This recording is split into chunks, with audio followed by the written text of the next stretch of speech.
and welcome. Now, it's a period of high-wire political drama in Nigeria at the moment. The spate of political defections Nigerians are being treated to is unprecedented. These days, it's normal to have a politician go to bed a member of political party A, and by the time he wakes up, he is a member of political party B, and that is speaking literally. The latest in the defection game is a former minority leader of the Senate and a former strongman of the opposition PDP, Senator Godswill Akpabio. His defection has been very dramatic and came like a bolt out of the blues. He is now a member of the ruling APC. But let's leave that for now and talk about what is perhaps the biggest political topic of the year so far. And that is what most people have called the invasion of the Senate by men of the Nigerian Secret Police, the DSS, or SSS as it is more popularly known. In the early hours of August 7th, men of the Department of State Services laid a siege at the complex of the National Assembly, blocking lawmakers, staff and journalists from entering the building. Now, lawmakers had called an emergency meeting that day but could not access Parliament. The masked DSS men barricaded all entry points into the building and provided no reason for their presence there. That, of course, angered senators, especially those of the opposition party who were all there. Some of them accused their APC colleagues of masterminding the siege in an attempt to unlawfully impeach Senate President Bukola Saraki. Take a listen now to what some actually said. Our colleagues cannot go to work after we adjourned for our summer holidays. We have been informed that the APC senators are attempting to effect a change of leadership. This is anti-democratic, against the law and against the Constitution of the Federal Republic of Nigeria. This morning, I have been in touch with the American Embassy. I will be in touch with the European Union. I will be in touch with Great Britain. I will be in touch with Canada. In my conversations with these embassies and these countries, I want to make it clear, we are going to ask these Western democracies to revoke the visas of Senator Akpabio and anybody leading this assault on this institution. He should come back to his country. We will ask them to revoke the visas of their wives and the visas of their children. They will not be allowed to leave Nigeria to travel to any nation in Western Europe and North America. And let me say this very clearly. Let nobody test me or let nobody test this institution. When you begin anti-democratic situations like this, including the DSS officials, I want all of you to photograph all those breaking the law. Get me their pictures, get me their names. We will submit the names of the DSS officials, the names of Senator Akpabio and the gang to the embassies. I've been in touch with them already. They are waiting for the list.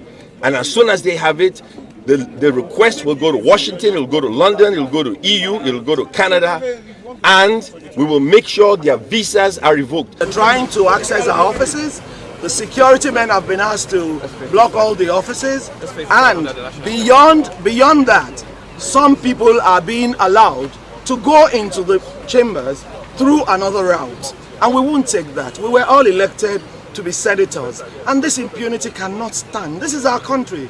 We are elected members of parliament, and this has never happened before.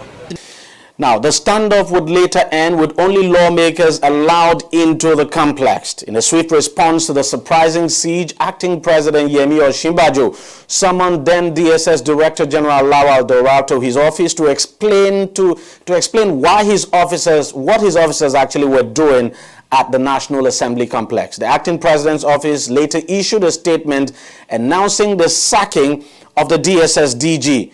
Daura was later arrested and put under house arrest, though he has now been reportedly released with his international passport seized.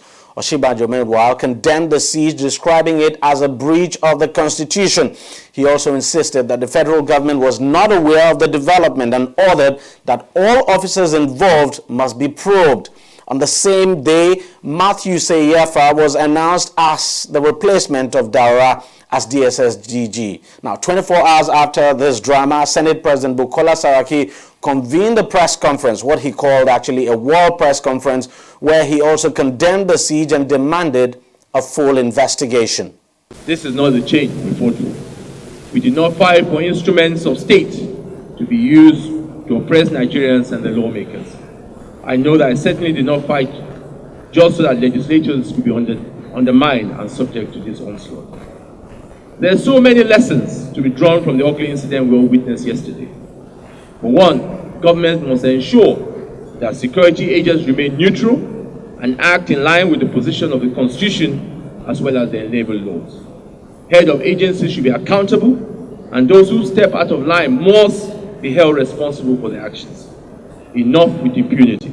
Enough with reckless and senseless deployment of militaristic force. Enough. In this dark cloud, we can see the silver lining. And that silver lining is the commitment of Nigerians to defending their hard-won democracy. I am more than encouraged by the strength, the determination, and the resolve of ordinary Nigerians to see that the democracy survives. It sent a powerful message that the State Department, State Security Services cannot be recklessly deployed against institutions of our democracy. The path of leadership is not by party, and we must commend where it needs to be commended and where we find it necessary. The acting president did the right thing. However, the damage control so far does not address of how this happened in the first place. This is an incident concerning which we've had on good authority and been in the planning for months. How is it such an atrocity was not prevented? How is it that the masterminds were not deterred? Very, very serious questions remain unanswered, and only a full investigation will give us answers to this. Now, on Thursday, July 9th, acting DSS DG Seyefa held his own press conference at the headquarters of the Secret Police. Take a listen to some of what he said. Our interest, our core objective is promoting the national interests in all situations.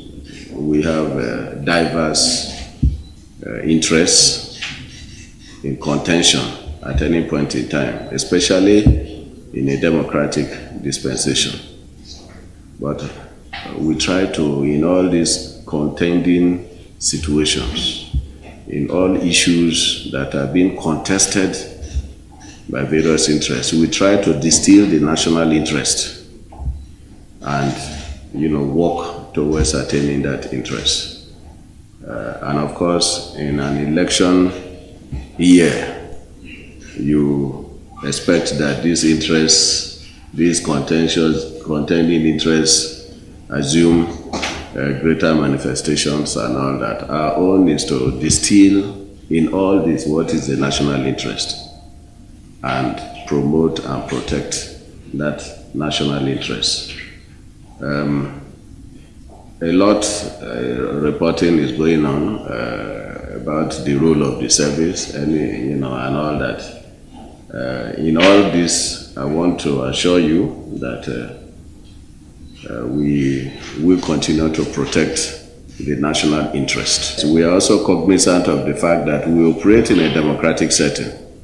So respect for the rights of people, of persons, whether they are group interests, group rights, or individual rights, will be adhered to. We will respect the rights of people, the rights of groups, so long as they are legitimate rights and they are engaged in legitimate actions, we will respect that.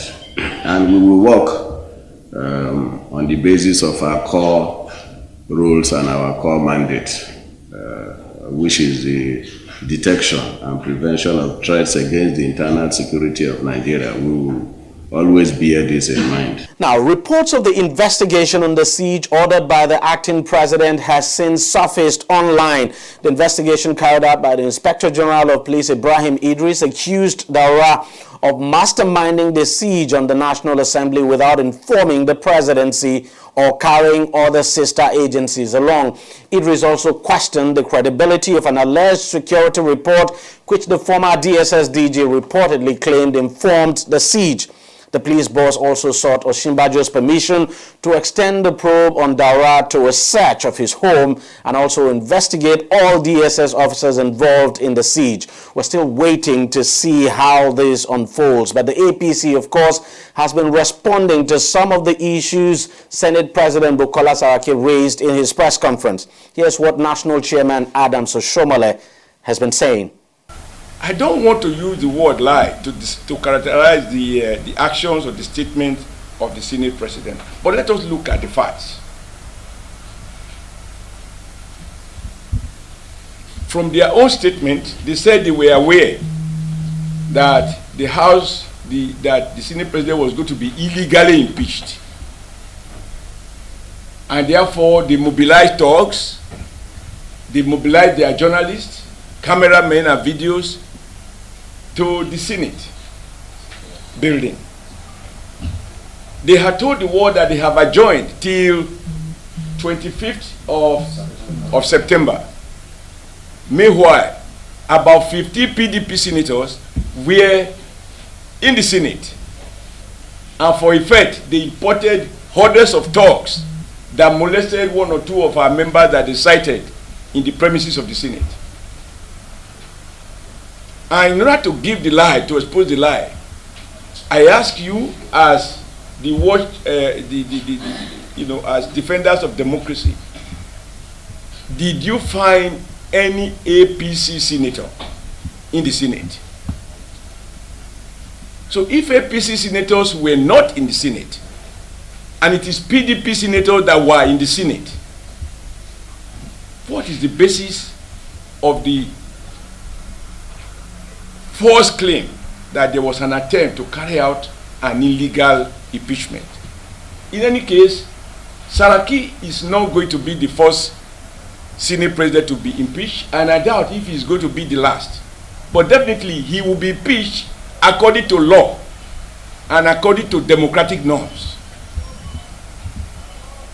The only way Senator Saraki can avoid impeachment is for him to do what is honorable. We'll take a short break now, and when the program returns, I will be speaking to a political analyst about all of this.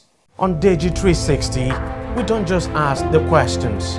What is wrong with amending the Constitution the way the National Assembly members have been doing it? We seek answers. Constitution is constituent. Our problem is not lack of laws. Our problem is lack of the willpower to implement our laws. Answers that provide clarity. While we negotiate, we should try to make it a point that the girls must be complete.